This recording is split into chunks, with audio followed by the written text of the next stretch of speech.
Palavra Graça sua. e paz, irmãos. Mais uma vez estamos aqui, mais uma terça-feira, hoje, 4 de julho. Vamos continuar o nosso estudo da carta do apóstolo Tiago, continuando no capítulo 2.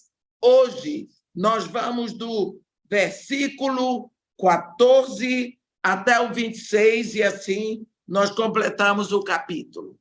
Então, Tiago 2, versículo 14. Eu vou ler de 14 a 17, onde está escrito assim: Meus irmãos, qual é o proveito se alguém disser que tem fé, mas não tiver obras? Pode, acaso, semelhante fé salvá-lo?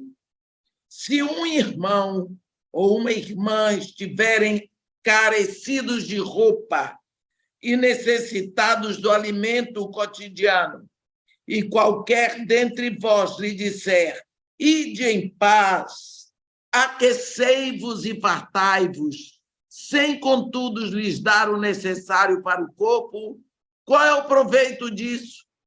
Assim também a fé, se não tiver obras, por si só está morta.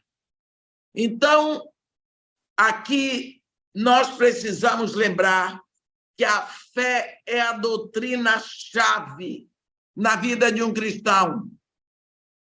Lá em Efésios 2, no versículo 8, nós sabemos que o pecador é salvo pela graça de Deus mediante a fé. Olha aí a fé na salvação. 2 Coríntios 5, no versículo 7, está escrito que o crente ele tem que andar por fé. Hebreus, no capítulo 11, versículo 6, o autor de Hebreus nos ensina que sem fé é impossível agradar a Deus. Por isso é necessário que aqueles que dele se aproximam creiam que ele existe e que se torna um galardoador daqueles que o buscam. E ainda vemos em Romanos 14, no versículo 23, tudo o que não provém da fé é pecado. Pense aí. Por isso, a fé é a doutrina-chave da nossa fé cristã. Um grande pregador cristão chegou a dizer que fé não é crer pelas evidências, mas obedecer pensando nas consequências. Quando nós lemos ali na carta aos Hebreus, nós vamos, no capítulo 11, nós vamos nos deparar com homens e mulheres que agiram por fé e não se importaram com o preço que eles teriam que pagar. Nesses versículos aqui, de 14 a 16, nós vamos discutir a relação entre fé e obras. Aqui, nesses versículos, 14, 15 e 16, Tiago vai nos ensinar que existem 3 tipos de fé, mas só uma é a fé que salva. Primeiro, ele fala da fé morta. Mesmo na igreja primitiva, nós encontramos pessoas que diziam ter a fé que salva, mas não tinham salvação. Onde quer que haja a verdade verdadeira, vai aparecer a falsificação. Lembra que, enquanto não tinha igreja na terra, não tinha falsa igreja. Foi Jesus Cristo deixar a sua igreja verdadeira, a falsa igreja chegou. Enquanto não tinha o evangelho de Jesus Cristo na terra, não tinha falso evangelho. Mas assim que Jesus Cristo deixou seu evangelho, vem o falso evangelho. Só existe falso com a evidência do verdadeiro. O próprio Jesus, quando estava pregando lá no capítulo 7 do Evangelho segundo Mateus, no versículo 21, ele diz: nem todo o que diz, nem todo o que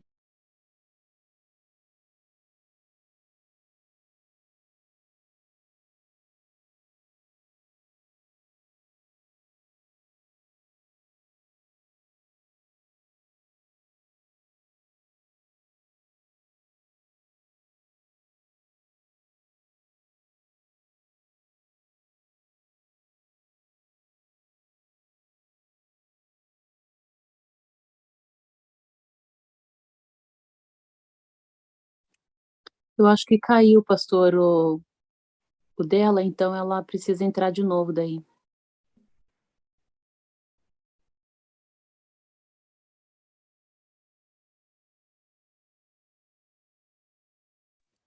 O senhor está no mudo.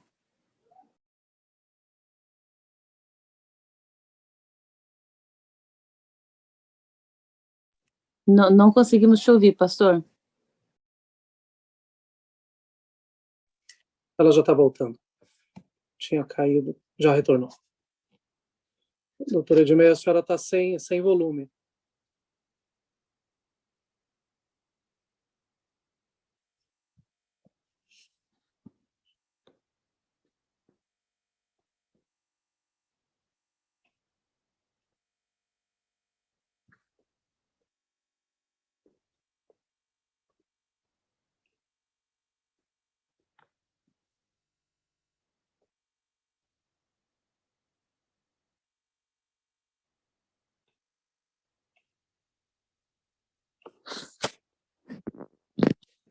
A senhora está sem volume, doutora Edmeia. Deixa eu ver.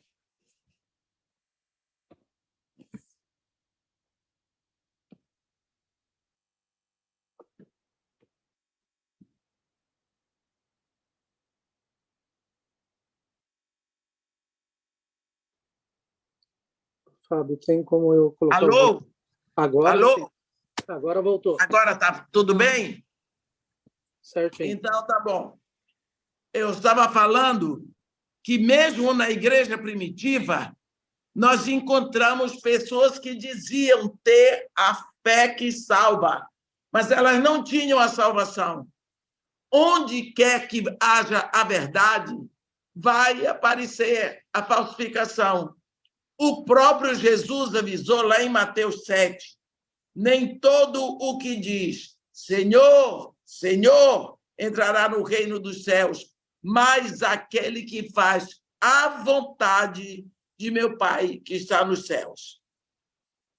As pessoas, normalmente, que têm a fé morta, elas substituem palavras por atos. Eles sabem o vocabulário correto e sabem até versículos da Bíblia. Tiago, o apóstolo Tiago aqui, dá uma ilustração bem simples, assim. Um cristão pobre chega na igreja vestido com roupas muito simples e necessitado de comida. A pessoa que tem a fé morta nota toda a necessidade, vê tudo, percebe tudo, mas não toma providências para ajudá-lo. Tudo o que faz é dizer algumas palavras do vocabulário cristão e manda embora. No versículo 16, olha o que está escrito: e qualquer dentre vós lhe disser, ide em paz, aquecei-vos e partai-vos, sem contudo lhes dar o necessário para o corpo. Qual é o proveito disso?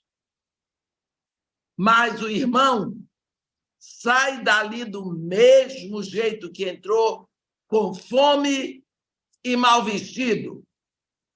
Meus irmãos, vamos lembrar que alimento e roupa são necessidades básicas de todo ser humano, seja cristão ou não. Todas as pessoas sentem fome, todas as pessoas sentem frio, todas as pessoas precisam se cobrir no frio, todas as pessoas precisam de alimento. Como filhos de Deus, nós temos que procurar ajudar os necessitados, sem olhar quem são eles. Está escrito em Gálatas 6, no versículo 10. Por isso, enquanto tivermos oportunidade, façamos o bem a todos, mas principalmente aos da família da fé. Quando Jesus está falando, lá em Mateus 25, no versículo 40, ele diz: o que fizerdes ao menor dos meus, é a mim que fazes. Ajudar alguém em sua necessidade é uma expressão de amor, e a fé trabalha com o amor, como está escrito em Gálatas 5, no versículo 6. Mas a fé que atua é pelo amor.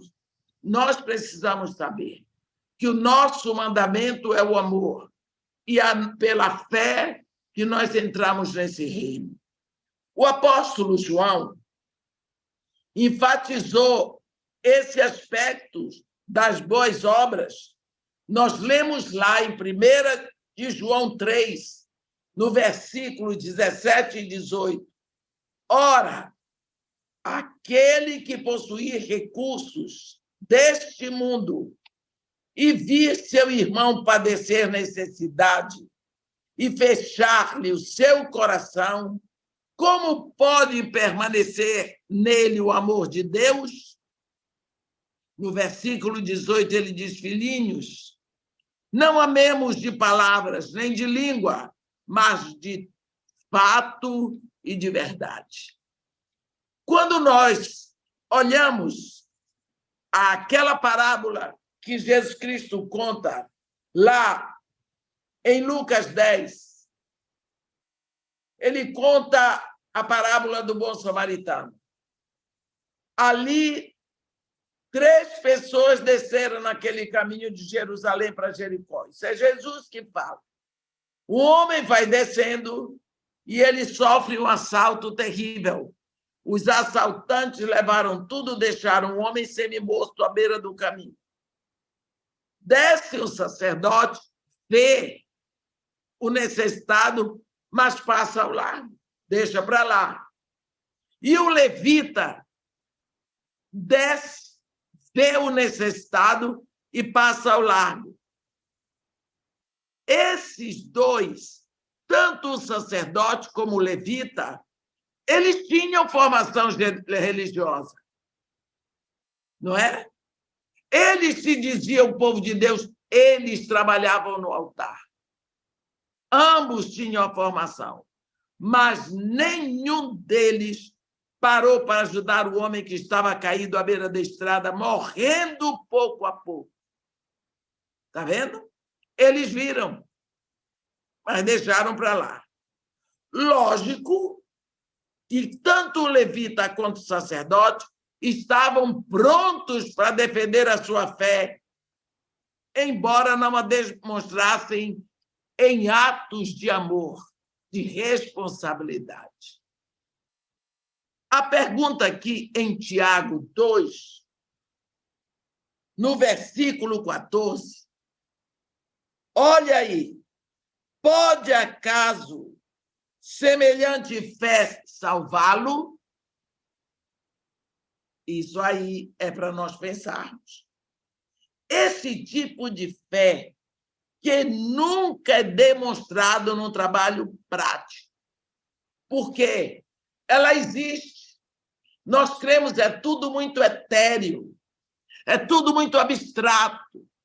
Não é a fé do evangelho prático. Evangelho é vida. Evangelho é produção. Evangelho é o resultado daquilo que aconteceu lá dentro de nós. Eu vivo o Evangelho porque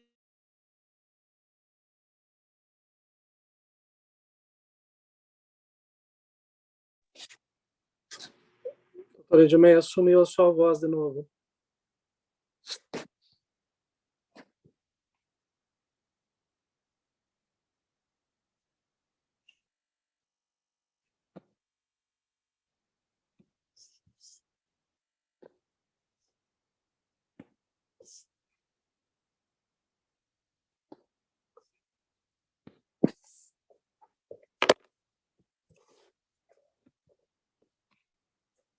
Sumiu.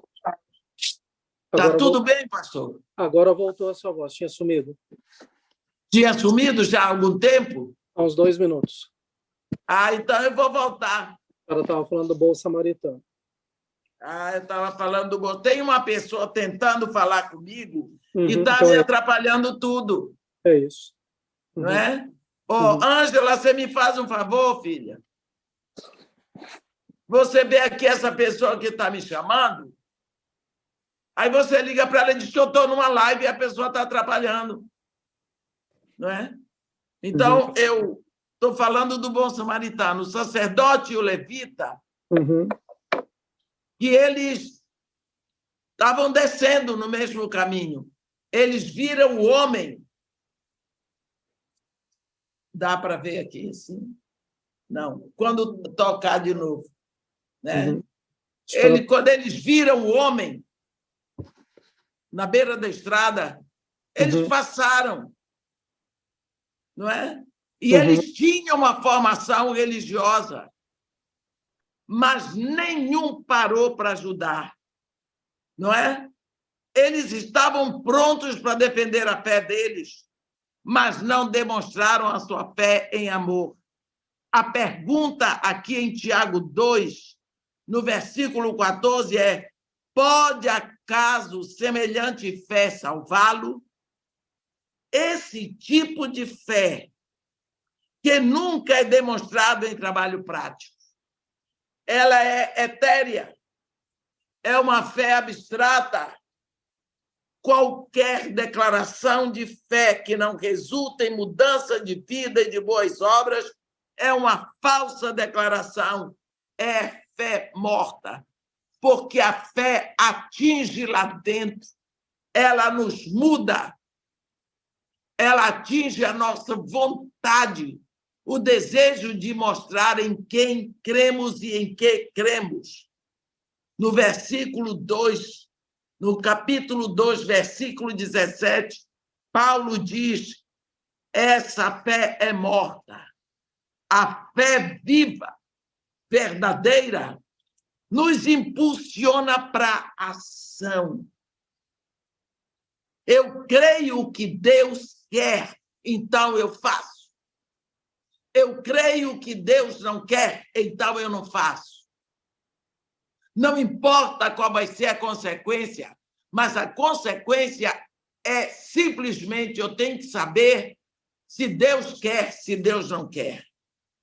A fé verdadeira, ela é viva, ela é dinâmica, ela me impulsiona para a ação.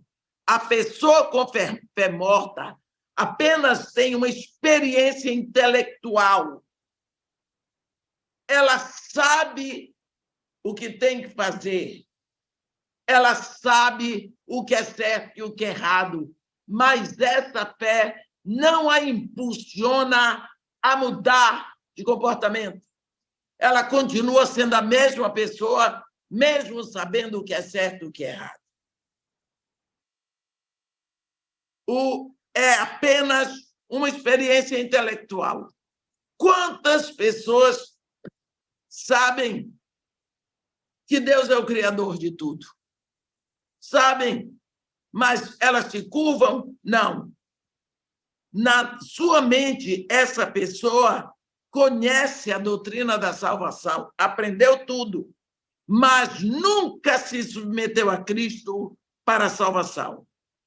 Ela sabe as obras certas, mas suas palavras não acompanham as suas obras. Ela diz, mas não age. É aquela história. Faça o que eu digo, mas não faça o que eu faço, porque o que eu faço não combina com o que eu digo. 3 vezes aqui, meus irmãos, no capítulo 2, Tiago avisa que a fé sem obras é morta. No versículo 17, assim também a fé, se não tiver obras, por si só está morta. No versículo 20, ele diz: queres, pois, fica certo, ó homem sensato, de que a fé sem as obras é inoperante?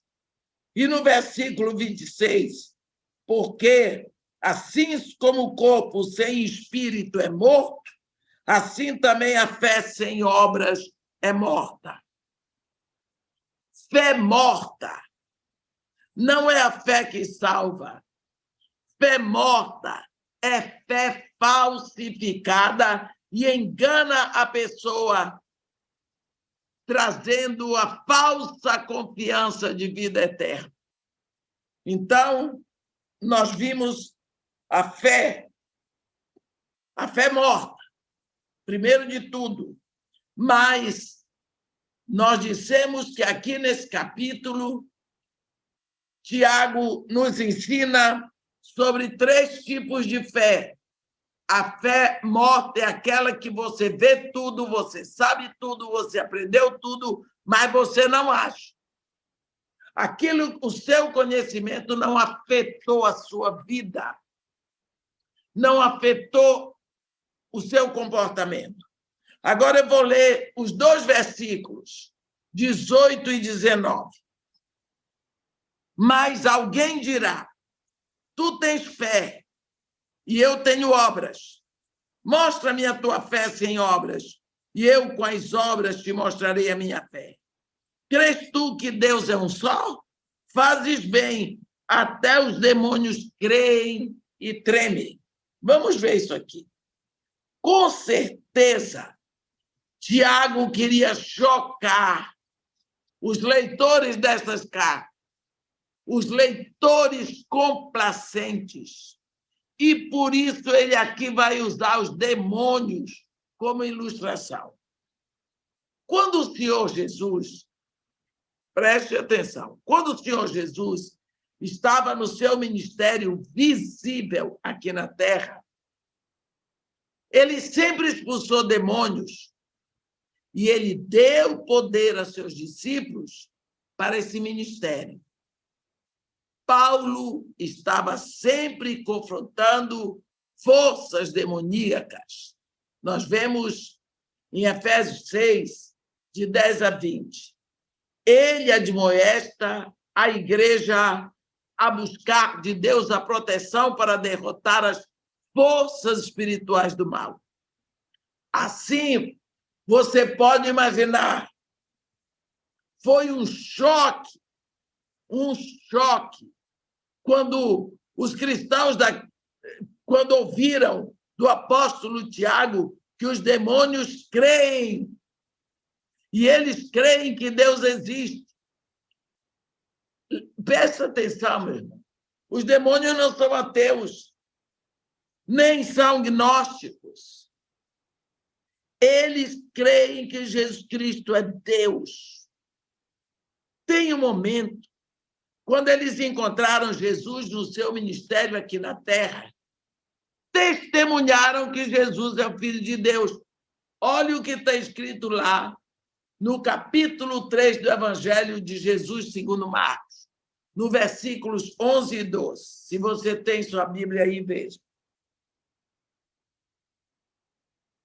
Marcos 3, 11 e 12, está escrito bem assim: também os espíritos imundos, quando ouviram, prostravam-se diante dele e exclamavam: tu és o Filho de Deus.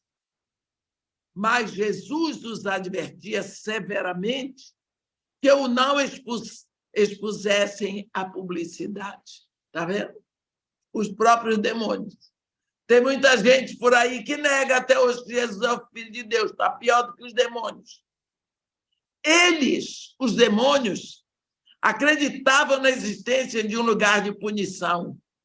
Nós vemos lá em Lucas, no capítulo 18, no versículo 31, quando Jesus Cristo confronta aquela legião que estava no Gadareno, rogavam-lhe que não os mandasse sair para o abismo. Primeiro, reconheciam Jesus Cristo como juiz e se submetiam ao poder de sua palavra. Está vendo? Se submetiam ao poder da sua palavra. Demônios. Lá, em Deuteronômio 6, no versículo 4, está escrito: ouve, ó Israel, o Senhor nosso Deus é o único Deus. Vou dizer para você, meu irmão, que está me ouvindo, essa é a afirmação diária dos judeus. O Senhor nosso Deus é o único Deus. O Senhor nosso Deus é o único Deus todos os dias. Você crê que Deus é um só? Está vendo? É o Tiago que está dizendo. Ótimo. Até os demônios creem e tremem. Você está vendo isso? Até os demônios creem que Deus é um só. Grandes coisas. Até os demônios creem. Eles até tremem. Vou dizer uma coisa para vocês. Eu vejo gente fazendo coisa lá no púlpito e nem tremem. Esses, a fé deles é pior do que a fé dos demônios. Porque eles sabem que Deus existe, que ouviram falar, mas ali naqueles acham que pode fazer o que quiser no púlpito. Por quê? A fé deles é pior do que a fé dos demônios, porque os demônios até tremem. Esse povo nem treme. Vai lá no púlpito, conta mentira, faz o que quiser. Tiago 2, no versículo 19, está escrito: crês tu que Deus é um só? Fazes bem, parabéns para você. Até os demônios creem e se tremem. Você está achando que é uma grande coisa, como cristão, crer que Deus existe? Qual é a diferença? O demônio sabe disso e se treme. O homem com a fé morta é tocado só no intelecto. Mas os demônios são também tocados nas suas emoções. Eles tremem de medo. Eles creem, eles sabem, eles testemunham e tremem. A verdadeira fé que salva envolve algo que pode ser visto e reconhecido. Uma vida transformada. A fé verdadeira, ela transforma, ela muda. 2, no versículo 18, não é? Mostra-me a tua fé sem obras, e eu, com as minhas obras, te mostrarei a minha fé. Como pode uma pessoa mostrar sua fé sem obras? Você acreditou que hoje ia ter uma live da igreja Strong Tower de Tampa? Você creu, por isso você se preparou. Você não saiu para a rua, você não foi dormir, porque você creu. Então, a sua atitude mostra que você creu. Se você não tivesse crido, você não estaria aí ouvindo. Então, é a nossa fé. Um pecador morto pode operar boas obras? Impossível. Lá em Efésios 2, no versículo 10, está escrito: pois somos feitura dele, criados em Cristo Jesus para boas obras, as quais Deus de antemão preparou para que andássemos nelas. Assim, quando cremos e nos rendemos a Jesus Cristo, somos criados nele, para as obras que Deus ordenou de antemão. Ser cristão envolve crer e viver em Cristo. Recebemos a vida e revelamos a vida. A fé morta, a fé que está só no intelecto, e a fé demoníaca, que está no intelecto e nas emoções, mas a fé que salva o pecador é a fé dinâmica. Essa fé dinâmica que Tiago fala aqui nos versículos de 20 a 26, que eu vou ler agora. Queres, pois, ficar certo, ó homem insensato, de que a fé sem as obras é inoperante? Não foi por obras que Abraão, o nosso pai, foi justificado quando ofereceu sobre o altar o próprio filho Isaque? Vês como a fé operava juntamente com as obras. Com efeito, foi pelas obras que a fé se consumou. E se cumpriu a Escritura, a qual diz: ora, Abraão creu em Deus, e isso lhe foi imputado para a justiça, e foi chamado amigo de Deus. Verificais que uma pessoa é justificada por obras e não por fé somente. De igual modo, não foi também justificada por obras a meretriz Raabe, quando acolheu os emissários e os fez partir por outro caminho? Porque, assim como o corpo sem espírito é morto, assim também a fé sem obras é morta. Vamos ver. Fé dinâmica. Essa é a fé real, que tem poder, que resulta em mudança de vida. Para começar, Tiago diz que essa fé que salva se baseia na palavra de Deus. Nós recebemos nosso nascimento espiritual pela palavra de Deus. Lá, nós vimos isso no capítulo 1, versículo 18. Recebemos a palavra e ela nos salva. Capítulo 1, versículo 21. Tiago vai usar Abraão e Raabe como ilustrações da fé dinâmica. A fé trabalha e funciona de acordo com seu objeto. Deixa eu dar um exemplo.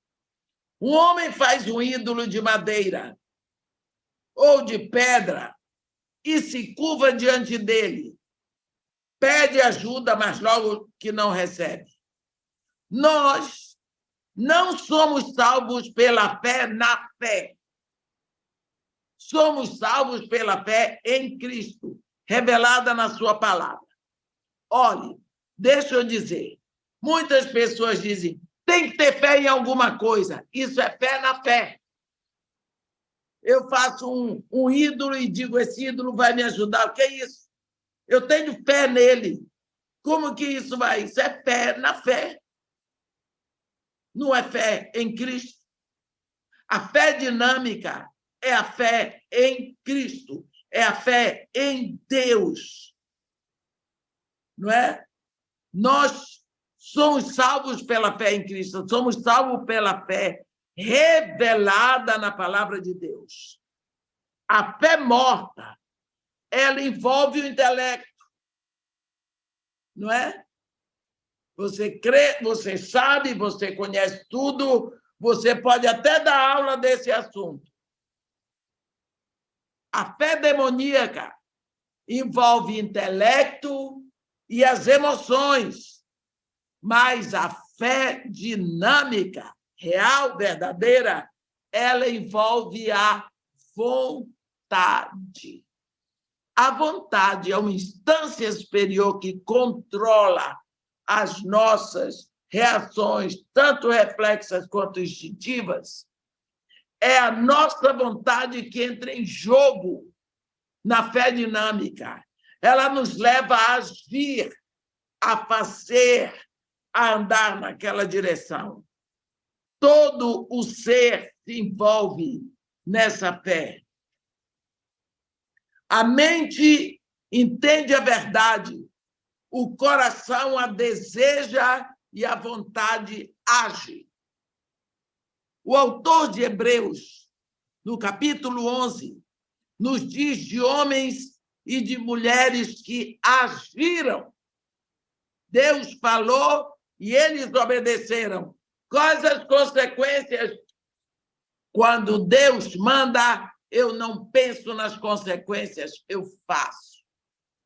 Porque não importa quais sejam as consequências, eu existo para fazer a vontade de Deus.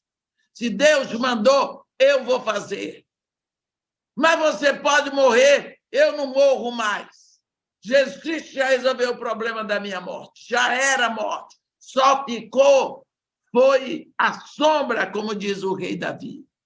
Você já pensou o que aconteceu lá com Daniel? Levantaram um falso testemunho e o rei teve que botá-lo na jaula com os leões. Por acaso aquele homem teve medo?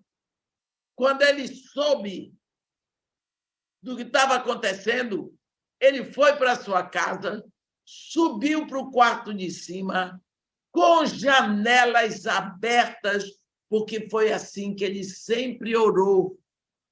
Ele orava na parte de cima da casa dele, com janelas abertas, voltadas na direção de Jerusalém. Quando ele soube que, mesmo fazendo assim, ele podia ser morto, ele não teve medo. Ele foi lá e orou ao Deus dele. Isso custou para ele a condenação de morrer estraçalhado e comido por leões ferozes. Ele sabia das consequências, sabia, mas ele cumpriu o dever dele. O que foi que aconteceu? Na hora que fecharam as grades, quem não dormiu aquela noite foi o rei, porque Daniel dormiu, que foi uma bênção. Está vendo? Ele creu que aquele Deus que ele servia podia livrá-lo, mas se não te livrasse dos leões, mas ele ia fazer a vontade de Deus. Deus falou, ele obedeceu. A verdadeira fé nos leva à ação. Se eu creio, eu faço. A fé dinâmica não é uma contemplação. Eu creio. Entende? Eu creio. Aí você diz assim, o Senhor é meu pastor, nada me faltará. E você anda cheio de segurança armado atrás de você. Para quê? Ainda que eu ande no vale do sombra da morte, não temerei mal nenhum, o Senhor está comigo. Mas pode ser que o meu Deus durma, eu sei lá, então eu vou pagar uma opção de segurança armado para andar comigo. Que fé é essa? Isso significa fé morta, mortinha, defunta. Não é? A fé não é uma contemplação intelectual ou uma consternação emocional. Ela leva você a agir. Variados tipos de trabalho no Novo Testamento recebem títulos como obras da lei, em Gálatas 2,16. O homem não é justificado por obras da lei. Se refere à tentativa do povo de agradar a Deus obedecendo à lei de Moisés. Tem também as obras da carne, em Gálatas 5,19, que são feitas por pessoas ainda não salvas, que vivem para as coisas da velha natureza. Nós ainda temos obras malignas. Lá em Colossenses 1, no versículo 21, está escrito assim: e a vós outros também, que outrora erais estranhos e inimigos no entendimento pelas vossas obras malignas. Ainda temos mais sobre obras mortas. Lá em Hebreus 9, 14, muito mais o sangue de Cristo, que pelo Espírito eterno se entregou sem mácula a Deus, purificará as nossas consciências das obras mortas para servirmos ao Deus vivo. Onde quer que haja fé dinâmica, que é a fé que salva, vai acontecer as boas obras. Consequência da fé verdadeira. Consequência da fé dinâmica, boas obras. É aqui que Tiago vai usar a sua doutrina na vida de Abraão e de Raabe. Duas pessoas diferentes. Meus irmãos, só Tiago para botar os dois na mesma página. Abraão e Raabe. Abraão era judeu. Raabe, uma gentílica. Ele era um homem de Deus. Ela era uma pecadora, uma prostituta. Ele era amigo de Deus e ela pertencia aos inimigos de Deus. O que, então, havia em comum entre os dois? Ambos exerceram a mesma fé que salva, a fé em Deus. Quando lemos a história de Abraão, desde o seu chamado, lá em Gênesis 12, ele deixou tudo para trás. Ele só tinha uma promessa. Deus disse para ele: olha, a vida de Abraão estava uma maravilha. Ele era o príncipe semita. Sabe o que é isso? O rei do pedaço. Tudo ali era dele em Sem, lá no extremo sul do Iraque. Tudo. O homem era dono de tudo. Deus disse para ele: ei, Abraão, deixa tudo, tua terra, tua parentela, a casa dos teus pais, vai para uma terra que eu te mostrarei. Abraão não sabia nem qual era a terra. Eu não sei se ele conhecia outra terra que não fosse Sem. Aí Deus dá a promessa: farei de ti uma grande nação, engrandecerei o teu nome, abençoarei os que te abençoarem, amaldiçoarei os que te amaldiçoarem.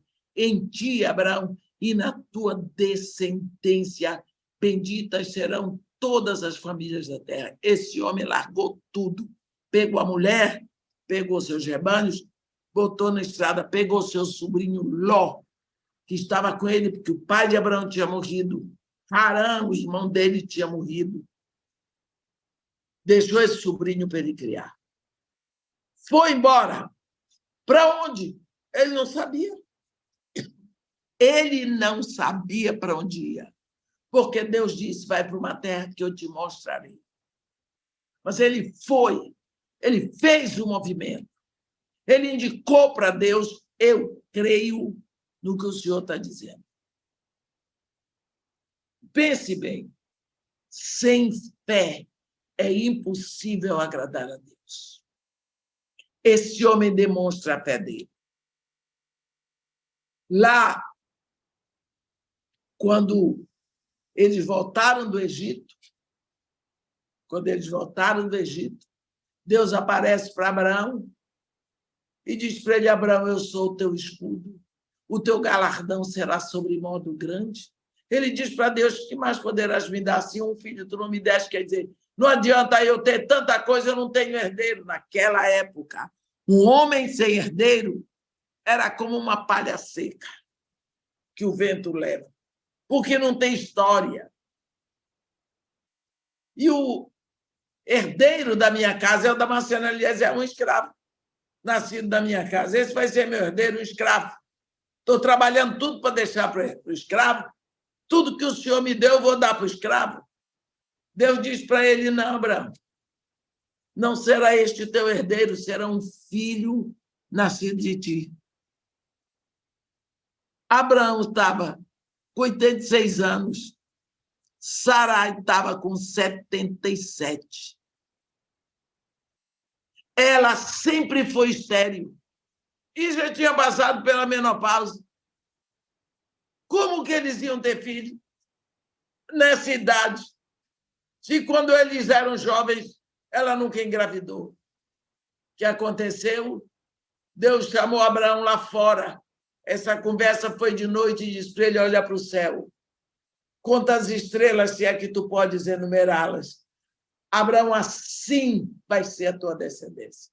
Será tão numerosa que de numerosa ninguém poderá contar, porque se alguém puder contar as estrelas do céu, vai poder contar a tua descendência, que será numerosa como a areia está na praia do mar.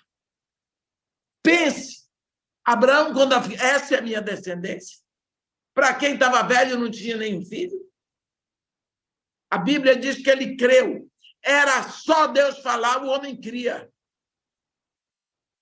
Era só Deus dizer, ele segurava. A Bíblia diz que isso lhe foi imputado. Imputado por justiça. Essa palavra que está na Bíblia, eu gosto muito dela.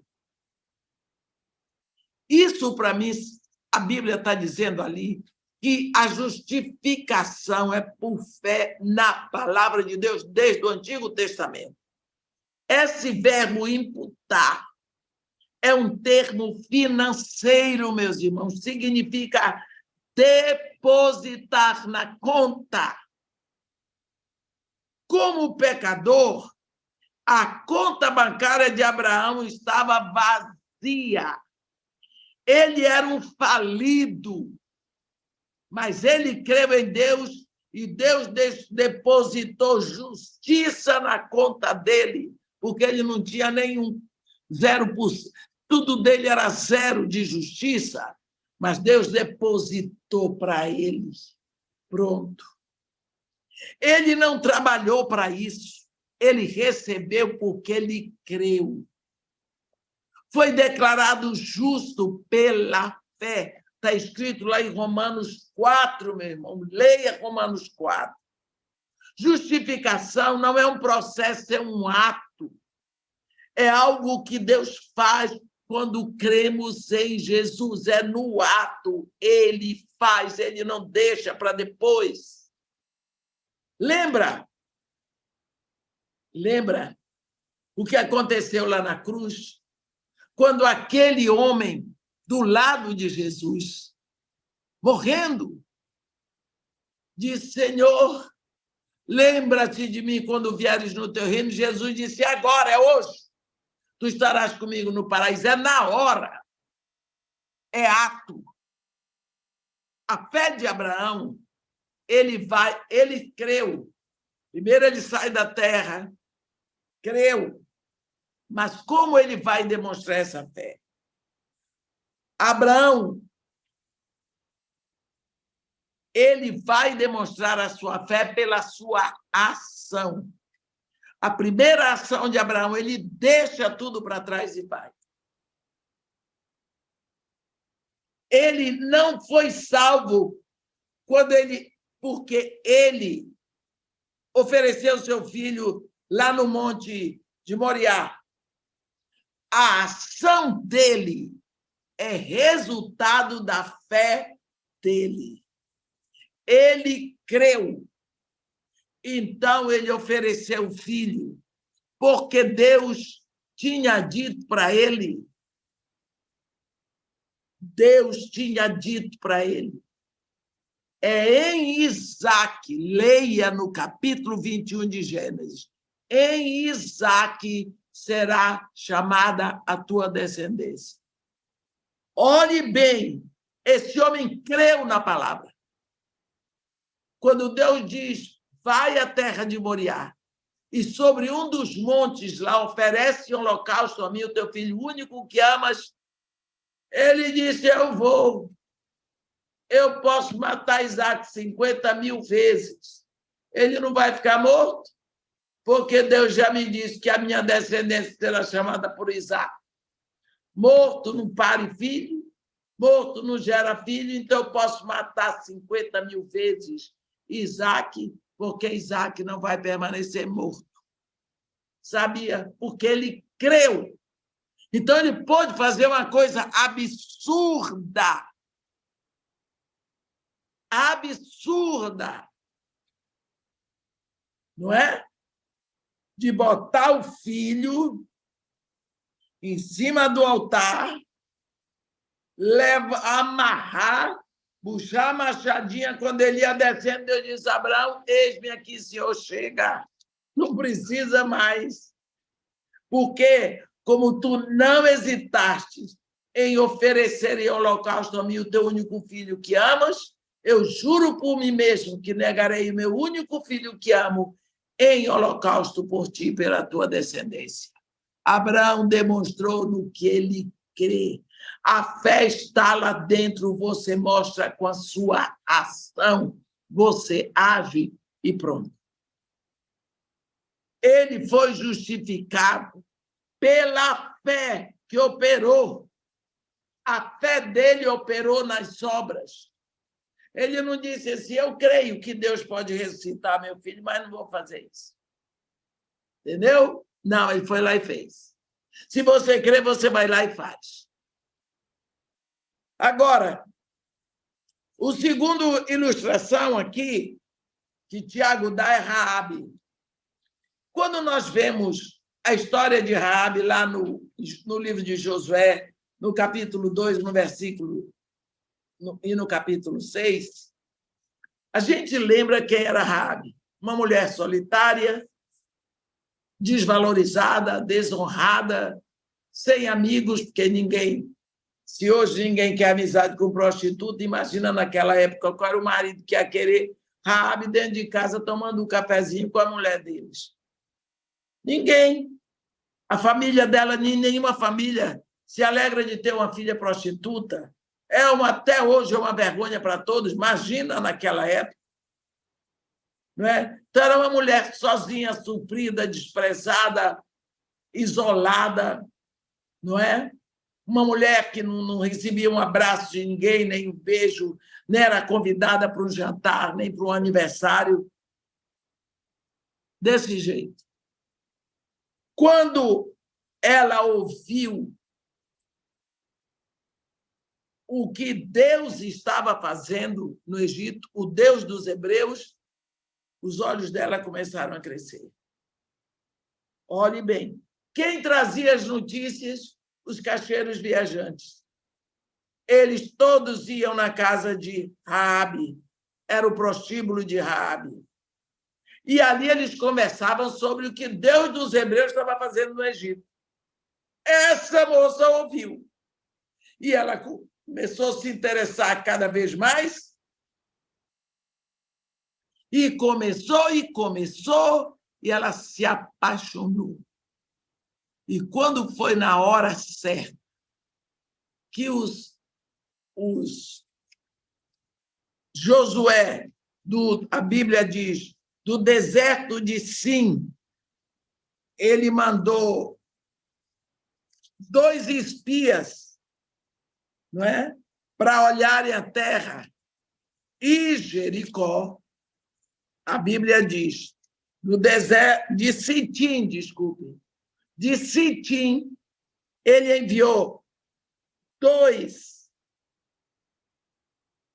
espias numa missão secreta, olhar a terra, observar a terra e Jericó. Eles foram e entraram na casa de Raabe, uma mulher prostituta.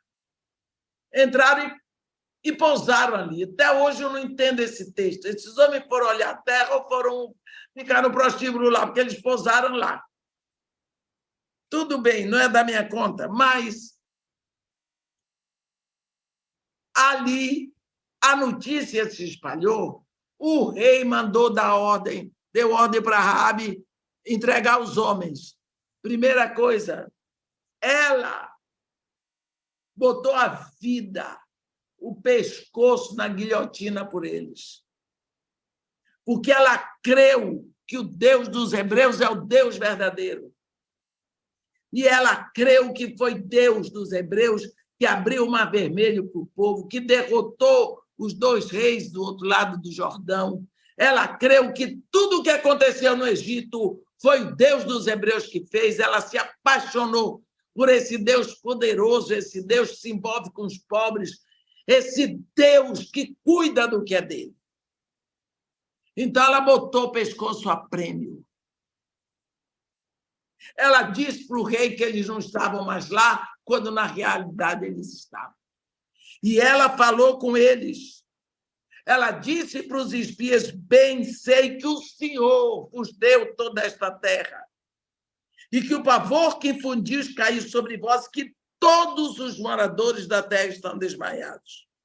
Porque temos ouvido o que o Senhor secou as águas do Mar Vermelho quando saías do Egito, e também o que fizeste aos 2 reis dos amorreus, Seom e Og, que estavam além do Jordão, os quais destruíste. Ouvindo isto, desmaiou-nos o coração, e em ninguém há mais ânimo algum por causa da vossa presença, porque o Senhor, vosso Deus, é Deus lá em cima nos céus, e Deus cá embaixo na terra. Ela creu no poder deste Deus, ela creu na maravilha dele, e ela entregou a vida. Ela colocou a vida em risco, salvou, protegeu. 2 vezes essa mulher se colocou na guilhotina para salvar a vida deles. Por quê? Porque ela creu, e a forma que nós temos de saber que ela creu e agiu de acordo com a sua fé, é isso que ela fez. Raabe ouviu história, ela ouviu a palavra e sabia que a sua cidade estava condenada. Ela arriscou a própria vida para proteger os espias judeus, e também quando ela compartilhou com a família dela o que havia feito. Ela conhecia a verdade e provou a fé pelas ações dela. Foi a fé dinâmica que se traduziu em obras.